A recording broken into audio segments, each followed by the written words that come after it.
Orang Islam terpaksa gantung babi dalam rumah dekat Sepanyol dulu sebab tak mau kena bunuh.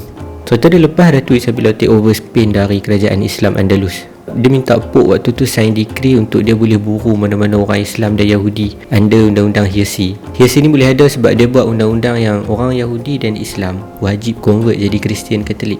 So sama ada dua je, either hang murtad masuk Katolik atau hang keluar pada Sepanyol. Kalau ketegak juga, tangkap, seksa, to the extent hukuman dia kena bakar hidup-hidup. Jadi ada ramai lah orang Yahudi dan Islam yang mengaku kata dah convert Kristian, tapi sebenarnya mereka sembunyi-sembunyi duk puasa, solat dan baca Quran. So Hirsi ni, geng ni, dari ricu-ricu masyarakat ni nak check geng ni bohong ke tak adalah dengan suruh mereka makan babi. Saya ingat dulu bila ustaz-ustaz cerita pasal semua orang Islam kena halau dari Sepanyol ni, dia buat dalam setahun dua je.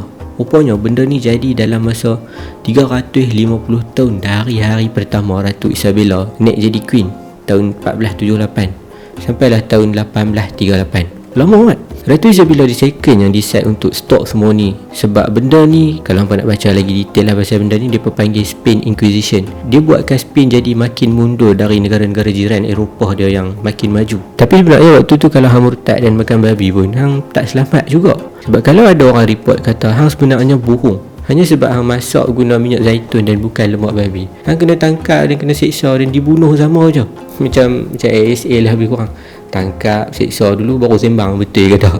SB gereja ni dia akan tengok cara makan. Kalau hang makan sambil duduk bersila, bau babi pun hang tutup hidung, atau dia pun saja ajak hang makan tengah hari waktu bulan puasa, hang reject. Kira hang bohong lah kata hang convert ke Kristian. So boleh jadi macam ni, geng-geng yang tak mau convert atau dah palsukan kemurtadan dia nak elakkan tu, dia gantung daging babi dalam rumah dekat tingkap bagi orang nampak. Sebab semua sedia maklum orang Islam dengan Yahudi je yang tak makan babi. Jadi gantung babi ni dia macam camouflage dari pokok SB yang menyamak sebagai tetamu tak diundang ni. Tahu kata hang masih lagi mengamalkan agama Islam hang.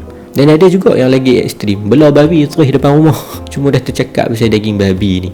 Babi rupanya dia ada versi wagyu macam lembu juga. Marble, cream of the cream of a babi. Belah dia payah nak mati sebab dia tak duduk dalam kandang.